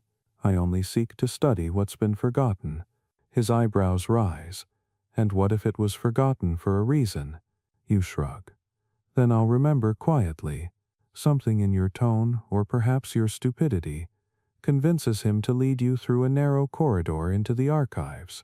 The air grows cooler, the light dimmer, the walls smell of age, ink, and candle smoke. You descend a spiral staircase so steep it feels like entering an idea you may not climb back out of. The vault is everything you hoped and feared. Wooden shelves bow under the weight of scrolls, manuscripts, and loose sheets of vellum, so brittle they look like they'd crumble if you breathed too hard. A single oil lamp flickers in the corner. "Do not touch the codices bound in black," the monk warns. They are debated. Then he disappears, leaving you alone with several centuries of intellectual crimes. You unroll the nearest parchment. The handwriting is Greek, neat and slanted, filled with diagrams of circles and stars, connected by delicate lines. In the margins, Latin notes have been added by later hands, interpreting the old astronomy through Christian metaphors. Venus as virginity, Mars as wrath, Jupiter as mercy. You can almost hear the scholars arguing across time. The mainstream historical fact here: after the Visigothic conversion and before the Moorish conquest, several monastic libraries in Hispania preserved fragments of classical Greek and even pre-Islamic Arabic astrological texts. These manuscripts later influenced early medieval scholars like Isidore of Seville. The quirky tidbit: some chroniclers claim the monks of Seville bound the most dangerous scrolls in animal skin dyed black and sealed them with wax from Easter candles, symbolically trapping sin inside sanctity. The scholarly debate: modern historians still wonder whether these hidden scrolls actually contained scientific data or simply allegorical cosmology too ambiguous for the church to tolerate. You move deeper into the shelves, fingers trailing over the spines. The air feels heavier here, as if the room itself is exhaling secrets. You pull out one scroll sealed with faded red thread. When you open it, gold dust spills from the crease, catching the lamplight like stars escaping captivity. The text within is stranger than anything you've seen, a mix of Greek geometry and cryptic Visigothic script. Diagrams of concentric circles surround a phrase written in both tongues, as above, so within. You whisper it aloud, and the lamp flickers, as though the room heard you. Somewhere, faintly, you think you hear a low hum, though it could just be the wind moving through stone. You glance at another scroll. This one clearly translated from Arabic, its script looping elegantly across the page. It describes the Book of the Fixed Stars, and something called the Ladder of Heaven, a map not of constellations but of spiritual ascent. Each star, it says, is a gate, and the wise climb by understanding. You can't help smiling. The monks definitely weren't supposed to have this. In the corner of the vault sits a locked chest marked with the symbol of a key inside a circle, the old sigil of Toledo's Astrologers. You kneel and lift it gently. The lid creaks open, revealing rolled charts drawn on blue parchment so fine they look like frozen water. One bears the heading, Dominium Caeli Hispanorum, the dominion of the Spanish heavens. It charts every visible star over Iberia, annotated with tiny notes linking celestial movements to royal events: Richard's conversion, Venus ascendant, eclipse of 621, Saturn in declension, the fall of Corduba, Mars superior.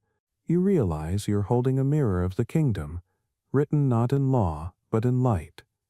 You hear footsteps behind you, and nearly drop the scroll. It's the monk again, holding 2 cups of warm wine. You shouldn't be reading those, he says, but there's no anger in his voice, only fascination. Do you know what you found? You nod. The sky, pretending to be history. He chuckles, or history pretending to be the sky. He sits beside you, offering a cup.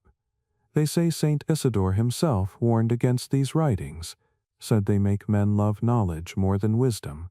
You sip the wine, which tastes faintly of figs and heresy. Maybe he was right, you say.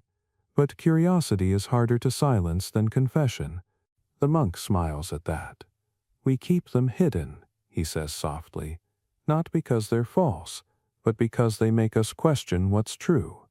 You look around the vault, the shelves, the dust, the centuries stacked like layers of thought, and you understand what he means. Knowledge here isn't dangerous because it's wrong. It's dangerous because it refuses to stay still. You stay long after the monk leaves again, copying fragments by candlelight, the room silent except for the scratch of your quill. The flame wavers, throwing strange shadows on the walls, constellations dancing on stone. You think about all the people who came before you, reading these same stars, making the same mistakes, calling them revelations. You smile. Maybe every generation builds its heaven from the same dust. As the candle burns low, You pack the scrolls carefully back into the chest and close the lid. The lock clicks softly, like a promise between ages. You climb back up the spiral stair, emerging into the cool dawn air. Sevelle's rooftops glow gold in the sunrise, and above them the morning star still lingers, Venus, bright and patient. You wonder whether the heavens are guarding the scrolls, or waiting for someone else foolish enough to look. Either way, you whisper to the sky, "I'll remember," quietly, and the wind seems to answer with a sigh that sounds almost like approval. By the time you return to Toledo, the city feels colder. Not in temperature, but in temperament. The same courtyards that once hummed with laughter now echo with whispers, the kind that shrink when candles flicker too suddenly. Something has changed in the air. Suspicion, like dust, has settled over everything. When you reach the palace gates, guards search your satchel twice, frown at your ink-stained hands, and mutter the word everyone seems to be repeating lately: trial. You find Licinius waiting in the courtyard, pale, sleepless, and still clutching his astrolabe as though it were a holy relic that might defend him. "You heard?" he asks. "They've summoned me to answer for my predictions." You blink. "Which prediction?" He laughs bitterly. "Apparently, all of them." Inside the great hall, the air smells of myrrh and wax, the two standard fragrances of fear. The king sits on his throne beneath a painted ceiling of stars that now feels uncomfortably ironic. Around him gather bishops, nobles, scribes, and enough incense smoke to make everyone's eyes water. You take a seat near the back beside a scribe, who whispers that the charges include impiety, manipulation of celestial forces, and, possibly, treason by horoscope. You mutter, "That last one sounds like a creative writing assignment." The scribe doesn't laugh. Licinius is brought forward, his robe frayed, his dignity somehow intact. The Bishop of Merida rises first, voice booming like thunder in a cathedral. "This man," he declares, "claims to read God's creation as if it were his personal letter. He predicts victory and death as though the Lord whispers in his ear." Licinius bows slightly. "If the heavens are the handwriting of God, my lord, then I merely admire the penmanship." A few gasps, a few stifled chuckles. The king's expression stays carved in marble. The mainstream historical fact here: in late Visigothic Spain, astrology came under increasing scrutiny as church authority solidified. Councils such as Toledo's 7th and 8th condemned deterministic superstition, effectively outlawing any practice suggesting that fate could rival divine will. The quirky tidbit: accused astrologers often tried to defend themselves by quoting St. Augustine, who once joked that if the stars ruled destiny, twins would live identical lives, a line used in trials like a medieval version of Case Closed. The scholarly debate: historians still disagree whether these trials were genuine moral purges or political performances staged to remind scholars who truly ran the heavens. Spoiler, it wasn't Jupiter. The bishop slams his staff against the floor. "Then answer plainly. Licinius, did you predict the king's illness?" Licinius raises his chin. "I observed a lunar conjunction that suggested frailty. Yes, but I did not cause it." And yet, the bishop counters, "Your chart was found beside his bed." The crowd murmurs. Licinius glances at the king. "Majesty, you asked for it." The king hesitates too long. Silence spreads, heavy as stone. You realize the trial isn't about doctrine, it's about blame. Someone has to be the reason for misfortune, and the stars can't defend themselves. The bishop gestures, and two assistants bring forward the evidence: parchment scrolls covered in circular diagrams, dotted with symbols that look suspiciously like constellations and nervous doodles. "Forbidden geometry," the bishop hisses. "The devil hides in symmetry." You lean toward the scribe beside you. "That's a bit of a stretch." The scribe nods grimly. "So were most of their arguments." Licinius tries to explain. "The heavens are God's clock," he says. "I only read the time." "And what hour is it now?" the bishop demands. "An hour," Licinius says softly, when men fear what they do not understand. The murmurs grow louder, some even nod in reluctant agreement. But the king's eyes are distant, his fingers tapping the armrest. He's not listening to theology, he's listening to politics. A sudden voice cuts through the noise. The queen stands. Her veil shimmers like starlight, and when she speaks, the hall falls silent.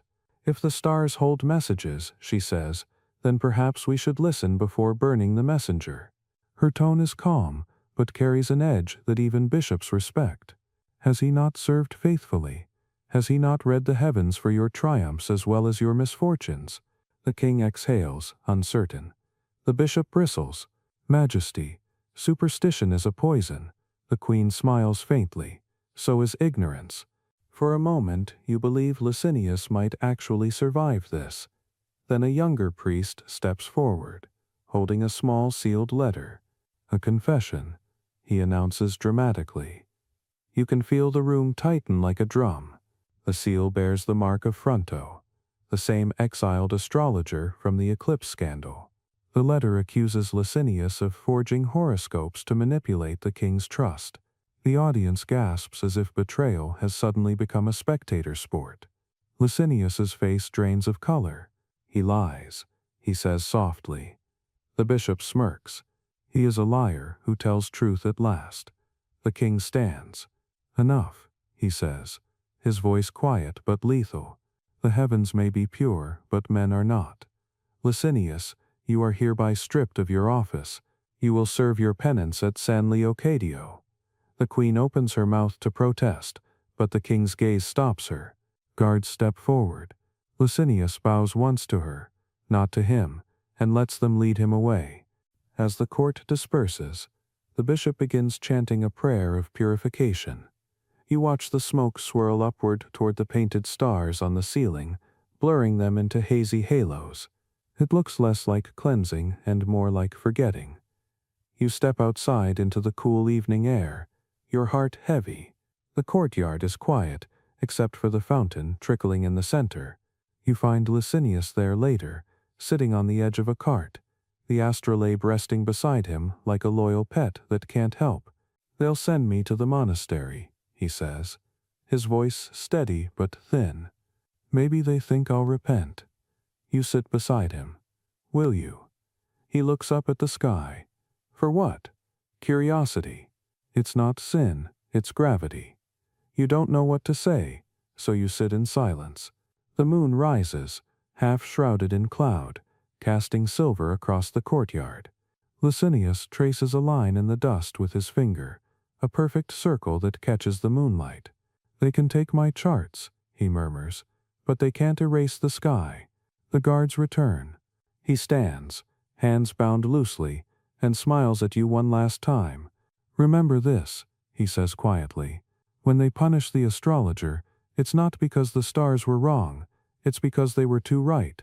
Then he turns and disappears into the dark corridor, leaving only the faint echo of footsteps and the quiet certainty that truth, like starlight, takes its time to arrive. That night, you lie awake, staring through the window at the same heavens now considered forbidden. The constellations look unchanged, indifferent to trials and kings alike. You realize that humanity's greatest fear isn't that the stars control us, it's that they don't. The bells of Toledo toll midnight, and somewhere in the distance, a lone wolf howls, its voice rising toward the same silent sky that has always refused to testify. The first hint that the end is coming isn't war or prophecy or even politics, it's silence. The kind of silence that creeps into rooms that used to echo with arguments and laughter. Weeks after Licinius's exile, the royal palace feels hollow, like a constellation missing too many stars. The astrologer's tower stands shuttered, its windows dark. No more candles flicker behind the stained glass at midnight. No more murmured calculations drift down the hallways. The king holds court less often now, and when he does, his eyes seem to glance toward the sky only to avoid it. You walk the corridors and notice small things missing. The brass armillary sphere once displayed near the council chamber, the great celestial tapestry that used to hang behind the throne.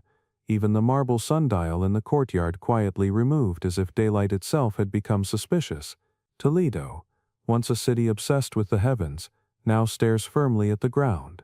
The streets buzz with rumors.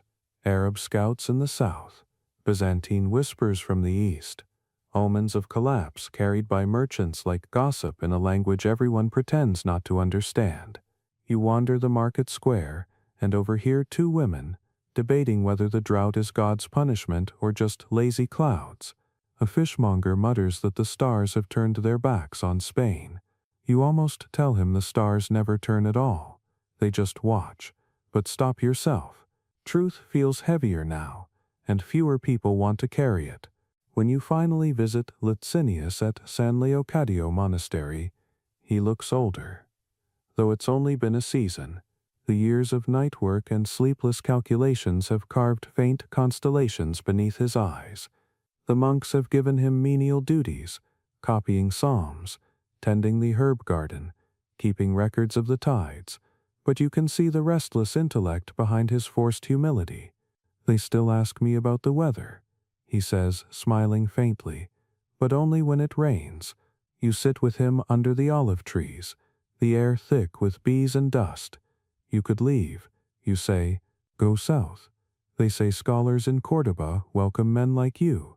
He shakes his head. And betray what I built here. No, I'll watch it end properly.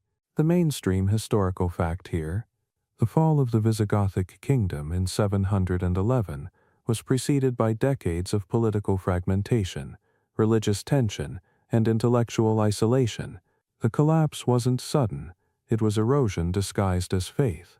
The quirky tidbit: one late chronicle claims the court astrologers foresaw the empire's end, but sealed their prophecies in brass urns, burying them under Toledo's foundations. The scholarly debate. Historians still question whether these omens ever existed or were retroactive myths, poetic attempts to give catastrophe a pattern it never had. By midsummer, the omens multiply. A red halo appears around the moon. Birds migrate too early. The river floods and then dries overnight. Priests preach repentance, while the last remaining astronomers quietly pack their instruments and flee. You spend your nights on the palace balcony, staring at the sky that once seemed full of meaning. The constellations still gleam, patient and eternal, but they feel mute.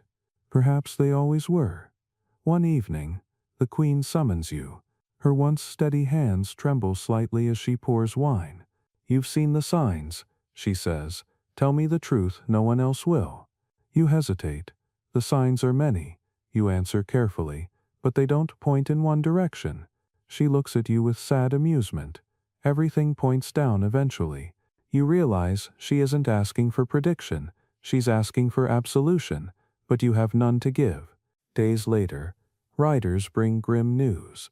The Moors have crossed the straits. Towns surrender without resistance. Bishops send frantic letters. The court splits between those calling for battle and those calling for prayer. The king, gaunt and sleepless, orders the astrologers' tower reopened, not for prophecy, but for maps. You help dust off old instruments, their brass dulled and sticky with neglect.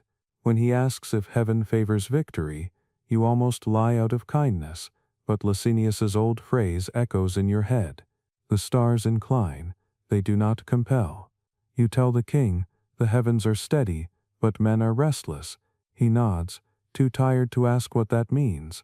As the army marches south, you ride with the scribes and chroniclers who follow behind, recording not the battle, but its reasoning. On the road, you pass villages half abandoned, churches with broken bells, farmers staring at the horizon as though waiting for permission to run. At night, the soldiers light fires that mimic the stars above, a fragile mirror of order amid growing chaos. You find yourself thinking about the buried urns, the sealed prophecies. Maybe they were right to hide their words. Every truth feels useless now. Then comes the letter from San Leocadio. You unfold it beside the campfire, the ink shaky but unmistakable. Do not mourn the fall, Licinius writes. Every constellation must break before it can form anew. The sky itself is not lost, only renamed. You fold the letter carefully and slip it into your coat. That night, you dream of the old tower collapsing inward, the painted stars on its ceiling flaking away to reveal the real ones beyond, cold, bright, indifferent. When the final defeat comes at Guadalete, it's less a battle than an unraveling. The king vanishes into legend, the banners fall, the surviving soldiers scatter. You stand on a hill overlooking the smoke-streaked plain, and think, this is what it looks like when destiny misses its appointment. Below, the river glimmers faintly red in the fading light, reflecting Mars, the same planet that once promised conquest and glory. You almost laugh at the symmetry. Weeks later, you return to Toledo. The city is quiet, subdued, its churches still smoldering with incense and rumor. The Astrologers' tower has collapsed in part, ivy crawling up the stone like slow forgiveness. Inside, you find broken glass, a half-buried chart, and one surviving instrument, Licinius's astrolabe, dented but intact. You lift it to the window, watching sunlight catch on its tarnished brass. For a moment, it almost looks like a star that fell but didn't shatter completely. You climb to the roof and sit where the old astronomers once stood, the wind tugging at your cloak. The new rulers will arrive soon, bringing new languages, new calendars, new constellations. Yet as you look up, you realize the sky has not changed. It has simply waited. Perhaps that's what the hidden scrolls of Seville meant. Knowledge survives not in books or thrones, but in the persistence of wonder. Night descends over the empty palace. Somewhere far away, bells ring in a language you don't yet know. You trace a finger through the dust and draw a single star. Just one point of light in the dark. So it turns. You whisper, so it always turns. The wind carries your words upward, and for a heartbeat, you could swear the heavens answer, not with prophecy this time, but with silence kind enough to feel like grace. You leave Toledo under a sky so bright, it feels like a mockery, sunlight spilling over ruins that still smell faintly of smoke and old incense. The road south is crowded with those who used to belong somewhere. Scribes carrying rolled parchments they'll never finish, widows clutching icons too heavy to save, monks muttering verses that no longer rhyme with power. You ride among them, slower than most because the wheels of your cart are weighted with memories you haven't quite admitted are gone. Every mile takes you farther from what was once the kingdom of the Visigoths, and deeper into something nameless, a borderland of silence, rumor, and untranslatable prayers. At night you sleep beneath the open air. The stars look sharper out here, almost cruel in their clarity, and the moon glows low and orange like an ember refusing to die. You think of Licinius, somewhere beyond these hills, perhaps still watching this same moon from another monastery courtyard. Maybe he's sketching it in the margins of psalms, pretending the phases of its light are divine metaphors when they're really just his loneliness in orbit. You whisper to the sky, if you're listening, old friend, send a sign. The wind answers by nearly blowing out your fire. You decide that's close enough. When dawn comes, you follow the road toward the coast, where the land ripples into olive groves and dry rivers. The people here speak a mix of Latin, Gothic, and Arabic now, an early experiment in survival. In a small village near the Guadalquivir, you find refuge with a family of weavers. They let you sleep in their loft, where the ceiling beams are strung with herbs, and the air smells of lavender and dust. The eldest daughter asks what you do, and you tell her you used to study the stars. She laughs softly. We don't look up much anymore, she says. The new rulers say fate is written in the book, not the sky. You almost correct her, but you stop. She's happier not knowing how often the two overlap. The mainstream historical fact here: after the Muslim conquest of 711, many Visigothic nobles and clerics fled to North Africa or remained in Spain under new rule, adapting their scholarship to Arabic science. Within a century, the translation schools of Córdoba and Seville would revive the very knowledge once condemned. The quirky tidbit: some exiled monks and astrologers supposedly carried brass astrolabes stamped with Christian crosses and crescent moons side by side. Objects that later scholars mistook for heretical hybrids, but were really just desperate attempts at belonging. The scholarly debate. Historians still argue whether Visigothic science truly survived the fall or was reborn through contact with Islamic astronomy, the way an old constellation reappears under a new name. One night, while the family sleeps, you climb to the roof and unroll the last surviving chart you saved from the palace. It's faded, water-stained, but you can still make out the faint outlines of constellations, Aries, Lyra, the endless spiral of the Pleiades. You hold it up to the sky, aligning ink to reality. For the first time in months, the two almost match. The moon rises full and silent, its light turning the ink to silver. You remember what Licinius once said, "The heavens are steady, but men are restless," and you think, perhaps restlessness is its own kind of orbit. Days turn into weeks. You travel further south, joining a caravan of traders bound for Tangier. The sea appears one evening, vast and indifferent, the horizon glowing like hammered bronze. You've never seen it before, and for a long while you simply stare, overwhelmed by the enormity of something that has no walls. It moves like time, says a sailor beside you. You nod, and smells like history. He laughs, but quietly. On the voyage across, the nights are your favorite. The ship creaks, gulls cry in their sleep, and the stars above shimmer unbothered by human geography. The crew asks you to read their fortunes, so you tell them what they already know, that storms are temporary, and that the sea always wins eventually. They toast to your wisdom, which you're fairly certain was just common sense, wearing a poetic disguise. When the moon appears, swollen and gold over the waves, one sailor calls it the coin of God, flipping light across the water. You like that. In Tangier, the world smells of spice and salt, the air buzzing with new alphabets. The streets are narrow, noisy, a live market spilling with figs, brass, and laughter.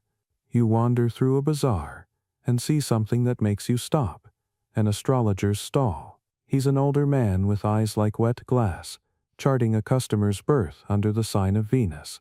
His instruments are finer than anything you've ever seen, delicate, engraved with Arabic calligraphy and tiny stars. You step closer, and he notices. "Scholar?" he asks. You nod. He smiles. "Then sit." You spend the evening exchanging charts, gestures, and broken Latin. He shows you how their astronomers have refined Ptolemy's maps, how they use the stars to measure time and prayer, not kingship. "We do not ask the heavens who should rule," he says. "We ask when to plant, when to sail, when to pray. The stars guide what we do, not who we are." You think of the Visigoths, of kings who demanded omens and got excuses. "Maybe," you say softly, "we were asking the wrong questions all along." The astrologer nods, pouring you mint tea that smells like forgiveness.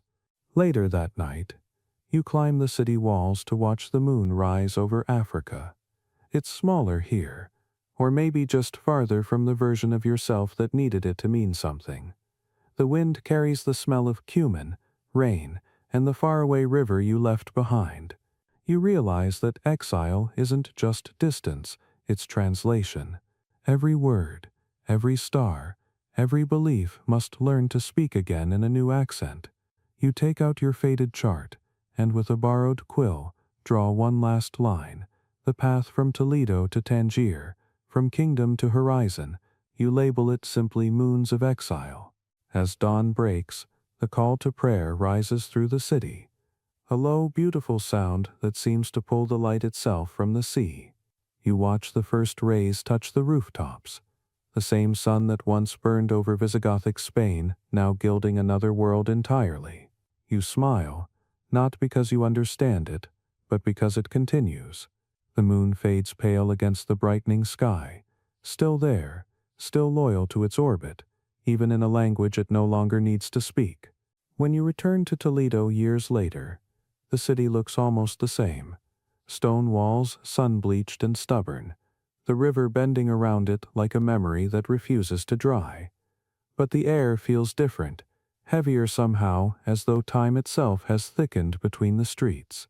You walk through the northern gate at dusk, the same hour you once watched the first comets of your youth. The marketplace is quieter now, the cries of merchants replaced by the call to prayer from a new minaret. Where the royal astrologers' tower once stood, a new dome glows faintly with lamplight, gold and white, the architecture of another world layered atop the bones of yours. You stand there a long while, letting the evening swallow the line between past and present. Inside the old quarter, you find ghosts everywhere. The alley where Licinius used to buy parchment now sells spices, saffron, cumin, cinnamon. The courtyard where the queen once watched eclipses now holds fountains that speak Arabic instead of Latin. You wander through the cloister of San Leocadio, the same monastery that once imprisoned Licinius, and see young scholars bent over manuscripts illuminated with the same constellations you used to chart, but now their margins bear new names: Naim, Hilal, Zuhal. The stars, like conquerors, have been translated, but they still shine the same. You meet one of these new scholars, a boy with ink on his sleeves and wonder in his voice. "You are the traveler from the old kingdom," he says. "My teacher told me you once read the sky before the city fell." You smile at his curiosity. It's the same spark that once got Licinius into trouble. "And what do you read now?" you ask. He spreads his parchment proudly, revealing a map of the heavens drawn with precision so fine it looks like lace. "We chart them for their truth," he says, "not their permission." You nod. "That's a good reason. Better than most we had." The mainstream historical fact here: after the Muslim conquest, Toledo became one of the most vibrant centers of knowledge in Europe. Muslim, Christian, and Jewish scholars collaborated in its libraries, translating Greek and Arabic texts into Latin, preserving and transforming astronomy for the next millennium. The quirky tidbit: some translators jokingly signed their names as scribes of heaven's border, claiming their pens worked halfway between paradise and geometry. The scholarly debate? Historians still argue whether this revival was rebirth or resurrection, whether Toledo truly became something new or simply remembered what it had been. At night, you climb the hill above the city where the palace ruins still lie. The moonlight falls across cracked stones and wild flowers growing where thrones once stood. The silence here isn't absence, it's patience. You sit and watch the new lights of Toledo shimmer below, lanterns glowing like tiny stars. The Tagus glints like a silver ribbon winding through centuries. Somewhere down there, in a vaulted library, a boy is still tracing Jupiter's path, unaware that 1,000 years earlier another man did the same thing by candlelight. You close your eyes and almost hear Licinius's voice. "They can take our charts, but they can't erase the sky." You light a small candle. More habit than faith. Its flame wavers in the wind, and you whisper to it as though it were an old friend. "Do you see him?" you ask the stars. "Do you still remember us?" The wind answers with a sigh that smells of dust and rosemary. Maybe that's all eternity, is a conversation between air and memory. You laugh softly to yourself. Once you thought astronomy was certainty. Now it feels like poetry. A rustle behind you startles you out of reverie. A shepherd passes with his flock, the bells around their necks chiming faintly in the dark. "You should go home, traveler," he says kindly. "Ghosts prefer the night." You grin. "So do I." When he's gone, you look back at the city one last time. The moon hangs above it, almost full, washing the rooftops in silver. You realize the same moon watched the coronations, the trials, the exiles. It doesn't care who rules, it just keeps showing up. You think about how much the stars have witnessed, the rise of kings who thought themselves divine, the fall of kingdoms that thought themselves eternal, the quiet persistence of those who simply looked up. The constellations no longer belong to one people or one creed. They belong to whoever still dares to wonder. Maybe that's what Licinius meant when he said the heavens never change, only the questions beneath them do. The candle burns low, the night deepens. You lie back on the cold grass, your old charts spread beside you, their ink faded to ghost gray. Above, the Milky Way spills across the sky like a river of dust, the same dust you'll one day become. You trace shapes with your finger, Lyra, Virgo, Scorpio, and for a moment, you almost see the outlines of everything you've lost returning to you in starlight. The king's voice echoing in marble halls, the queen's quiet defiance, the glow of the comet over the coronation courtyard, the laughter of novices spinning planets the wrong way. You close your eyes and breathe in the night, steady and full. Somewhere below, a bell tolls the late hour, its sound rolling across the valley like the pulse of history still beating under the earth. When you open your eyes again, the stars seem closer, as if leaning down to listen. You whisper to them, "You win, old friends. You always did." And in that moment, the ghosts of the Visigoth kings, the monks of San Leocadio, and the long-exiled scholars seem to gather quietly beside you. Not to haunt, but to keep watch. Their presence is as thin as moonlight, as sure as gravity. You feel no fear, only belonging. For the first time in years, the heavens no longer feel distant, they feel like home. The wind rises gently, carrying your candle's last wisp of smoke toward the stars, where it disappears, just one more soul folded back into the night's eternal script. And you stay there beneath Toledo's sky, awake yet dreaming, until the east begins to pale, and the first light of dawn writes a new page across the ruins of an old world. Dawn arrives quietly, slipping across the ruins like a slow exhalation. The light is soft, forgiving, painting every cracked wall and weathered column in shades of rose and gold. You wake where you fell asleep, on the hill overlooking Toledo, the chill of the stone beneath you, reminding you that you still belong, at least for one more morning, to the living.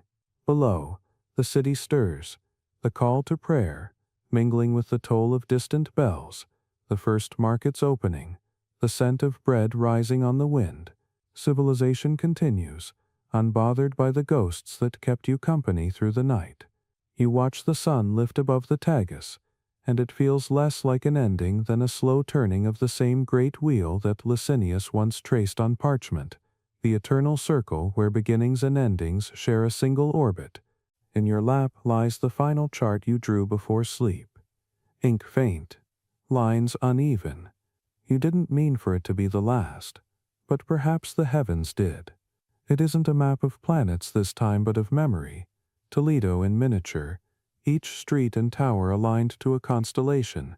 The palace sits where Orion's belt would rise, the cathedral at the position of Vega, the market square resting under the faint outline of Mars.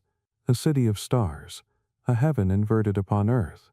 You smile at your own sentimentality. The astrologer who once measured kings by comets now sketches nostalgia by candlelight. So this, you murmur, is what prophecy becomes when there's no one left to believe it. The mainstream historical fact here, after the Visigothic collapse, astrology didn't die. It migrated. Arabic astronomers preserved, expanded, and perfected what the old courts once feared. Centuries later, their texts would return to Europe, translated in the very libraries of Toledo that rose from the ashes. The quirky tidbit. In one surviving manuscript, a scribe left a marginal note in Latin and Arabic that reads, "The stars forget nothing, only wait for new names." The scholarly debate. Historians still argue whether this continuity was divine irony or deliberate resurrection, whether knowledge survives by memory or by migration. You stand, stretching slowly, joints creaking like old floorboards. The sun warms your face, and for the first time in years, the light feels kind. Around you, the hill hums with life, bees in the grass, larks spiraling upward, the faint rush of wind through fig trees. You take the astrolabe from your pack, the dented one that once belonged to Licinius, and hold it to the light. The brass gleams faintly, a reflection of everything you've carried through exile and return. You turn it once, gently, aligning it with the rising sun. The markings still work, the math of heaven still holds. Whatever happens to kingdoms, gravity stays loyal. As the morning unfolds, you walk through the city one last time. Children run past you, chasing a wooden hoop, laughing in two languages. At the fountain near the old palace square, a group of students debates the curvature of the earth, using arguments borrowed from Ptolemy, Albatani, and Rumor. You pause to listen. Their voices are bright, alive, free of fear. They argue not because they must be right, but because they love the pursuit. It's a sound that feels like redemption. You catch one of their eyes, a girl with a quill tucked behind her ear, and she smiles before returning to her scroll. The future has already begun, and it doesn't need your permission. You wander back to the hill as the afternoon fades. The sky shifts from gold to copper, then deepens to blue. The first star appears, Venus, faithful as ever. You sit once more on the same stone, where the astrologers of old used to stand, where Licinius once taught you that every chart is just a confession written in circles. You take out your final parchment and draw one last line from horizon to horizon, marking the sun's descent. This isn't calculation anymore. It's farewell. As night settles, the air cools. The river glows silver again, and the stars ignite one by one, like distant candles rekindled after a long vigil. You close your eyes and hear them in your mind. The echo of prayers, the laughter of scholars, the endless debates about whether Mars rules war or simply reflects it. All the noise of centuries fading into a single truth. That wonder was the real faith all along. You breathe it in slowly, letting the thought fill you like light through glass. The stars have outlasted kings, empires, and even names. They will outlast you too, and that feels right. Your thoughts drift back to Licinius, to his steady hands drawing circles under flickering lamps. You imagine him looking down now, or perhaps up, depending on perspective, still murmuring that same gentle defiance. They can take my charts, but they can't erase the sky. You whisper it too, a benediction, a joke, a surrender. The wind stirs your hair, and the candles below in the city blink like tiny stars. Now the rhythm of the night slows, sentences stretch like long shadows, and the world softens around their edges. The stars blur at the corners of your sight, the constellations becoming threads of gold weaving through dark silk. You feel your heartbeat settle into the quiet pattern of the universe's breathing, the same tempo that hums in tides, in wind, in time itself.